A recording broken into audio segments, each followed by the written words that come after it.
kind of following on from what you were talking about there, Callum. So we know that they just don't get deported anyway, even when their asylum is rejected. But even when they've committed crimes, even when they've committed crimes. But what's part of the apparatus, the institutional apparatus that keeps them here, no matter what? Well, it's the people that were paying our tax money to, keep in glitzy London flats and penthouses and other such. Because this was a recent article that got released over the weekend from the Daily Mail, talking about how amid all of this going on with I've forgotten his name all of a sudden. Abdulaziz? Ezedi, that was his name. Yes, Ezedi. While all this was going on, it turned out that a BBC editor, the Africa editor for the World Service, was helping 15 Somalian criminals stay in the UK because they were being brought in as an expert witness for all of this, because these are the people who are helping these people, even when they've got the rejected applications. Sorry, just that, including one who sexually attacked a deaf teenage girl. Yes, 17-year-old deaf teenager. BBC's like, well, no. He needs to. Yeah, exactly. Yeah, why are you diving in front of this guy? Yeah, it's institutional all the way down. It's straight from the top, keeping these people in. Investigation. Miss Harper has given expert witness evidence in a string of other controversial deportation appeals by Somali offenders. This is like what we were saying. This is just what this country is now. The whole purpose of England, of Britain, if it has a purpose, is to be a safe haven for the world's criminals. Yeah, for the world's criminals and rapists. I mean, just look at this. Mary Harper gives expert witness testimony to Somali gang rapist Yaqub Ahmed. This is a woman who's in charge of some of the programming that you'll be watching if you're watching any of the African service stuff in for the BBC, I would assume. If you're watching anything related to Africa for the World Service, then this woman has a say in it, and this woman who wants to make sure that Somalian rapists can stay in the UK. I can only assume that the motivation is that she wants them to carry on their career. I can only assume so. Some of the arguments that she was using, if you go down here. So one of the most shocking cases, Ms. Harper warned that a Somali man who had committed a horrific sexual assault on a profoundly deaf 17-year-old girl would be at severely heightened risk if he was sent back to Somalia because he had committed a sex crime. Right. So because they have justice in Somalia. Yeah, because Somalia they might put him in prison. Yeah, they might appropriately punish him. I won't say what appropriate punishment in Somalia would likely look like, but because they might appropriately punish him, we need to keep him here so that he can, I don't know, rape again. What's the solution to this? Well, what's the outcome of this? Yeah, what's the solution to this, and what is the outcome of this? We just hoard all of the Somalian rapists in England until they stop raping. No, Harry. No. You're thinking too small. It's not just Somalia that has rapists. Oh, sorry. I need to expand my thinking. Yeah. No. Trust me, we'll get to it in my segment, I promise. We will import every single foreign rapist and protect them from just punishment in their own countries. And to be fair, if there's enough guys, of them... don't go to Australia, buy a house, settle down, trust... I'm sorry, but this state... It's unbelievable. I mean, if we have enough of them in the country as well, we don't even need the legal protections because they'll just harbour each other. That's absolutely true. Because a load of Somalian rapists get together and they just go we'll stick to each other then. I got your back and you got mine. Just a quick thing though, is this her? Yeah, this must be her. She is leaving. Yeah, this is her, right? She's leaving the BBC, but it's not been said whether she was quit or fired. But I'm just perpetually reminded of Adam Smith saying, look, mercy to the guilty is cruelty to the innocent, right? This woman is actually standing bravely in defense of making sure that further women are raped, further people are murdered. And she's going to look at you like you're the bad person for opposing. Can you imagine if she'd got up? Obviously, this wasn't the argument, but can you imagine if she'd got up and just gone in his defense, Your Honor, the victim probably did enjoy it. Because we're going to get to that eventually. So thankfully, in that particular case, the judge disagreed and threw out his appeal. The judge's like, you're mental. Yep. Astonishingly, though, the Daily Mail say that they found that 16 months after that, the 29-year-old attacker was still in Britain. Of course he was. Living with relatives in a council flat. Of course he was. We're paying. Yep. We're paying for this rapist to stay in Britain. Yep. And 7 of the 15 Somali criminals, whose cases involved evidence from Miss Harper, were successful in their appeals. Once again, remember, that doesn't mean that they are actually innocent of anything. It means they're defined as criminals. Yeah, it means that this woman and whatever defense that these people had were successfully able to prevent them from being deported. Yeah, So they're already that's what it convicted means. criminals. They're all there Just like, not- yes, we are all rapists, but you can't send us back to Somalia. And that's the bit. And they go, that's an excellent argument. That's a great argument. can we, 7 judges, or maybe the same judge, you don't know.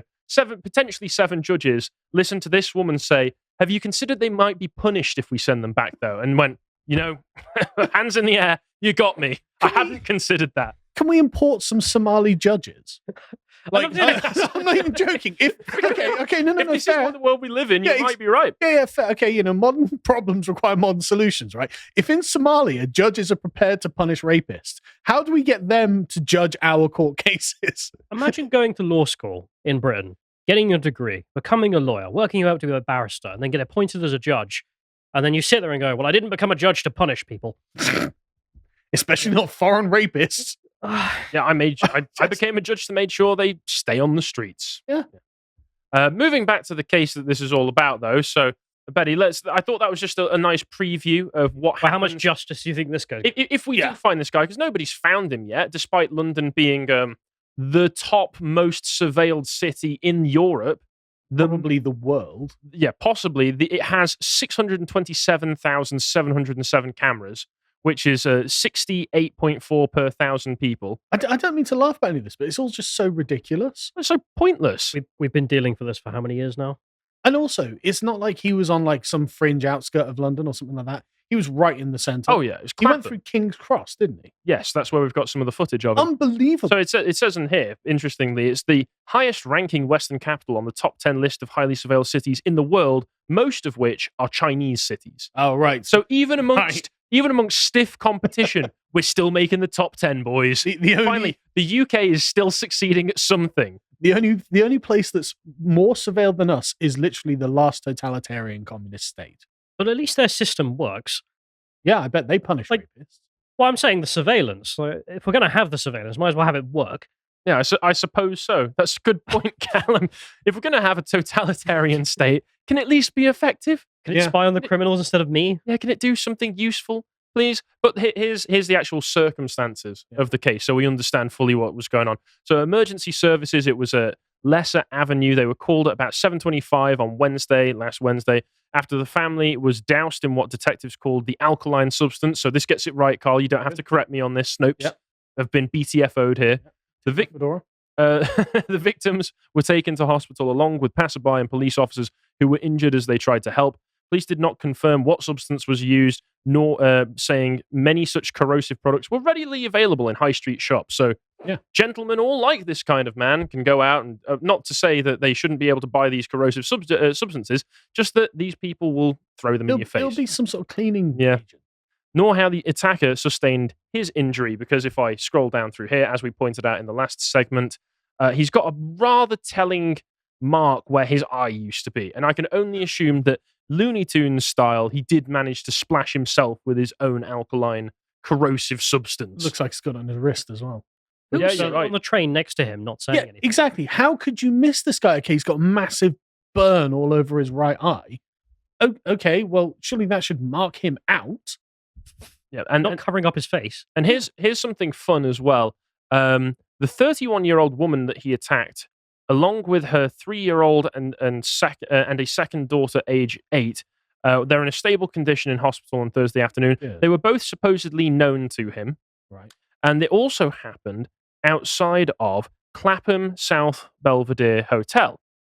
It is confirmed that its guests were victims of the attack. Since the pandemic, the hotel has been used as temporary accommodation by local authorities for Afghans. It is not yet known whether the victims were living in the hotel as temporary accommodation guests. So they're all refugees, probably, and he knew them.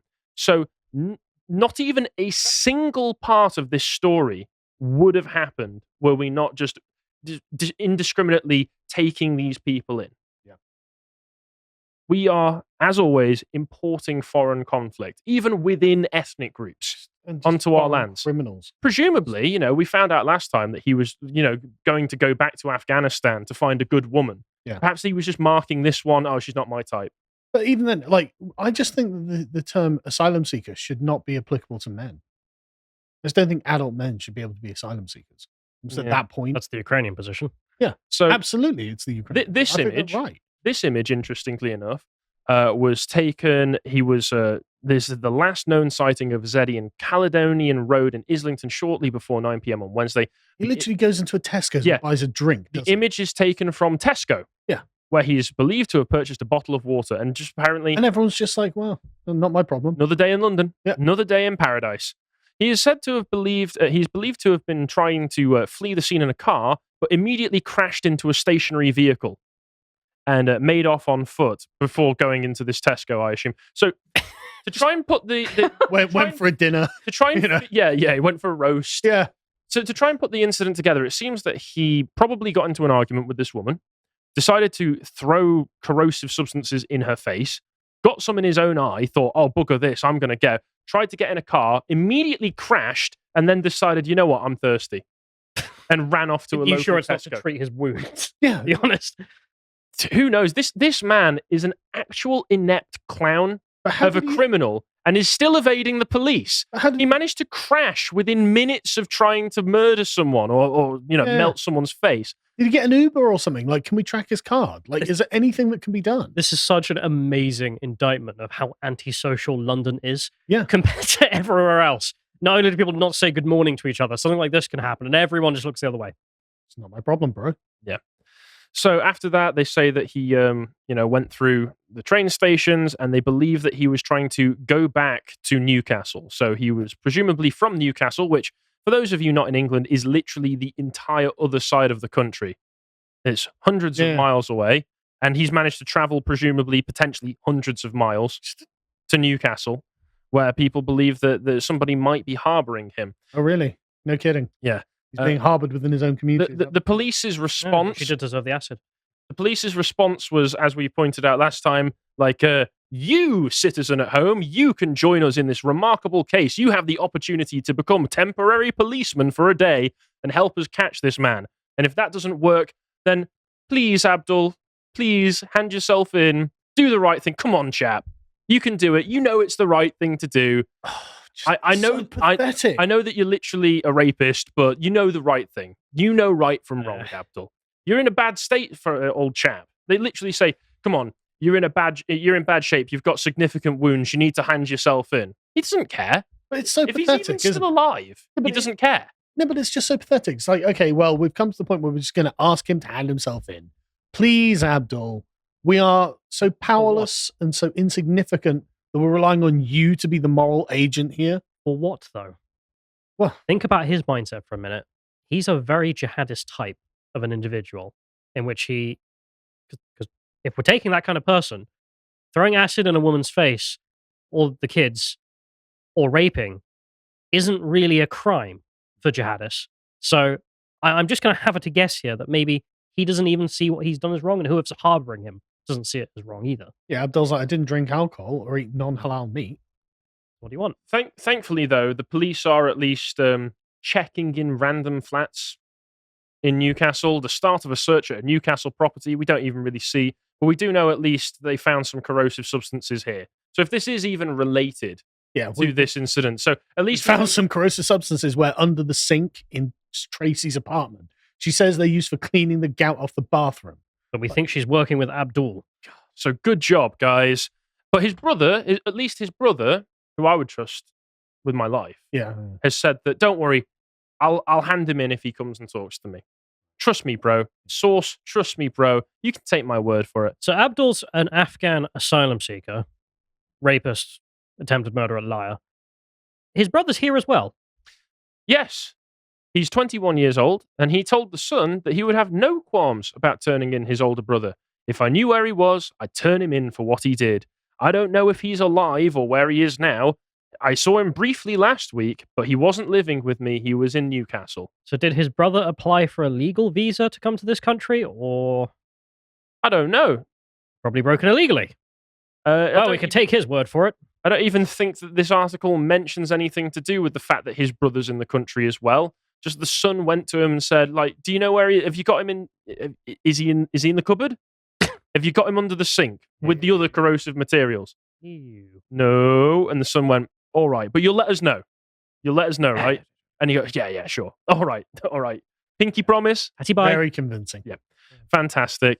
And we had £20,000 reward that will potentially be going out, but nobody's got in contact. Well, a lot of people have got in contact, but as far as I'm aware, £20,000 hasn't gone to anybody yet because he's still at large.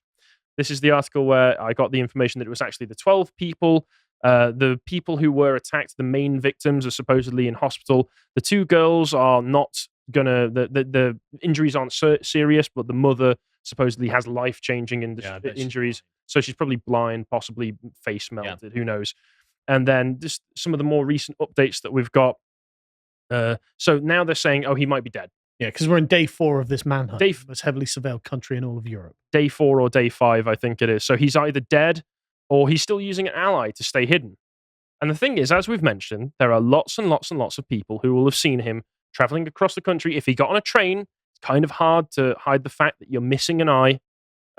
So the likelihood is it will be a co-ethnic who is hiding him, which suggests that there would be a vast network of co-ethnics, as we've mentioned, who have no qualms whatsoever with hiding somebody who is a rapist and also committed this kind of action.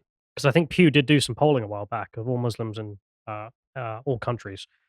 Well, they're asking, do you think suicide bombing is wrong? Do you think acid attacks are wrong? I can't remember what the British bomb was. We were thankfully not as bad as, Pakistan. Oh, wow. But there was something like 5% of the British public were basically on board with everything ISIS promoted.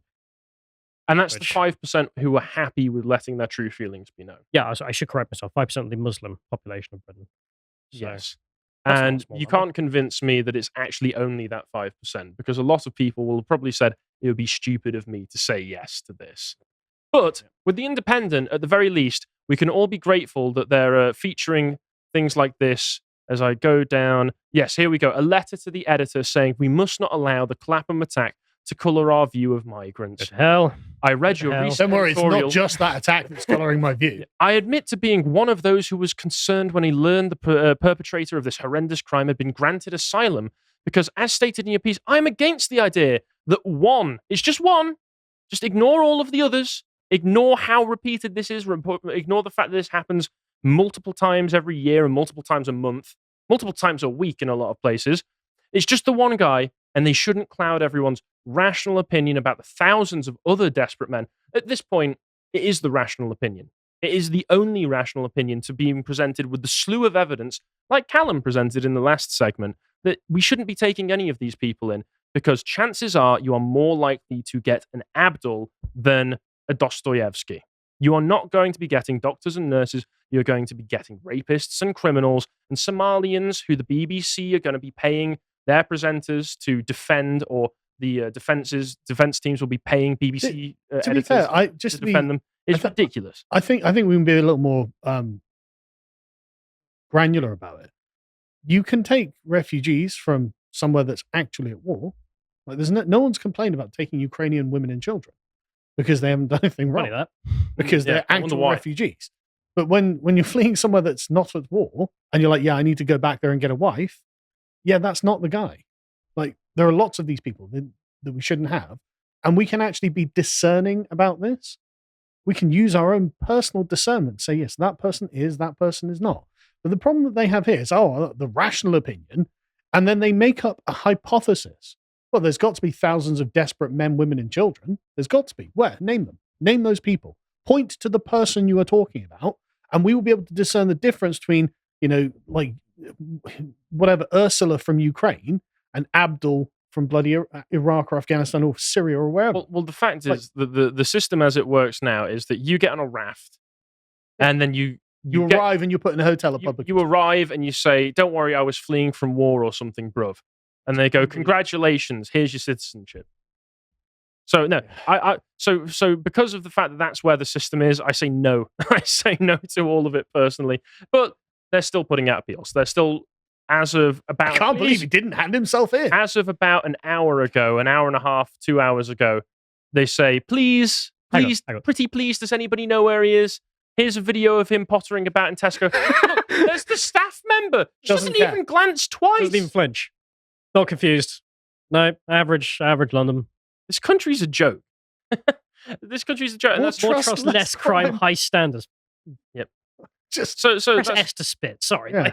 Like, that's why I'm saying, I don't want any of this, because some are saying like the system is broken. Some say I can't believe that the British system is broken like this. No, it's not. This is the system. This is the point of the system, is to get Abduls into the country where they can cause terror and keep you afraid, so you're easier to control, so that they can push you out of your own cities and erase your own heritage, so we can have more of this guy in the country, because that's what Britain needs. That's what Britain always needed, was more of Abdul. So no, thank you. what? Yeah, but no, it's not for Britain. It's for the liberal ideal.